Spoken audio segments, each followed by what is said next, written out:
Naga Rau dan Putri Karang Melenu bagian 1. Sekitar 60.000 tahun yang lalu, pagi hari waktu lokal, di dalam kokpit pesawat lintas ruang dan waktu yang berbentuk seperti telur pipih menyerupai gong. Sial, sial, teriak seorang perempuan yang ada di dalamnya dengan panik. Pesawat tersebut oleng dan mengarah ke Sungai Mahakam dan tercebur ke dalamnya dengan keras. Sepasang suami istri yang melihat hal tersebut terkesima dengan kejadian tersebut. Tak berapa lama mereka melihat di area di mana pesawat itu tenggelam terlihat buih-buih air yang bermunculan awalnya perlahan kemudian semakin kencang dan deras lalu pesawat berbentuk seperti telur pipih atau gong tersebut mulai muncul dan mengambang di Sungai Mahakam. Kemudian muncul perlahan dari dalamnya seorang gadis yang cantik dengan pakaian aneh.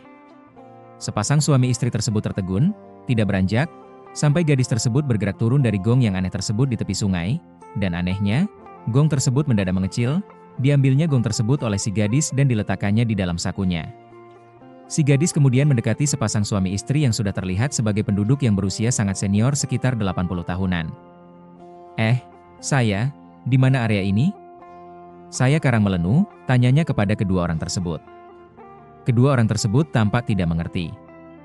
Oh, tunggu, kata Karang Melenu, kemudian seperti menyentuh sesuatu di tangannya dan berkata, scan bahasa apa yang digunakan oleh penduduk area sini. Dan pastikan apa yang kukatakan otomatis tertranslasi ke dalam bahasa lokal penduduk sini, ucap Karang Melenu dengan bahasanya sendiri. Selesai, kau akan dapat berbicara dan mengerti bahasa lokal penduduk sini, ucap suara muncul di telinga Karang Melenu. Sempurna. Puji Karang Melenu, mari kita ulangi lagi. Selamat pagi, saya berada di mana tepatnya? Tanya Karang Melenu kepada kedua orang tersebut. Oh, kupikir kau tidak dapat berbicara dalam bahasa lokal di sini. Ini Sungai Mahakam, kau berada di wilayah suku Tunjung, jelas si pria tersebut. Tepatnya lebih dekat dengan wilayah Benuak, tambah si perempuan sembari melihat ke Karang Melenu dengan pandangan terkesima. Ya kau dapat bilang ini wilayah bagian dari dua desa, yaitu Tunjung dan Benuak, kita berada hampir di tengah-tengahnya, tambah si pria. Oh ya, kenapa kau muncul dari dasar Sungai Mahakam? Dan kenapa perahumu yang seperti gong atau telur pipi itu dapat menjadi kecil? Tanya si perempuan. Oh, aku bukan berasal dari sini. Aku, seorang keturunan naga, aku putri naga, jawab Karang Melenu sekenanya, karena untuk menjelaskan hal yang sebenarnya akan sangat sulit diterima dengan akal bagi kedua orang ini.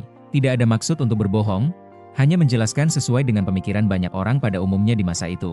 Putri naga, pantas kau memiliki kesaktian seperti seorang petara? Siapa namamu putri?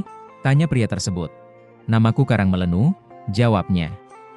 Karang Melenu, nama yang indah, namaku Babu Jaruma, perempuan itu menyebutkan namanya. Saya Lalong, pria tersebut ikut menyebutkan namanya. Di mana saya dapat menginap malam ini? Adakah penginapan di dekat sini? Tanya Karang Melenu.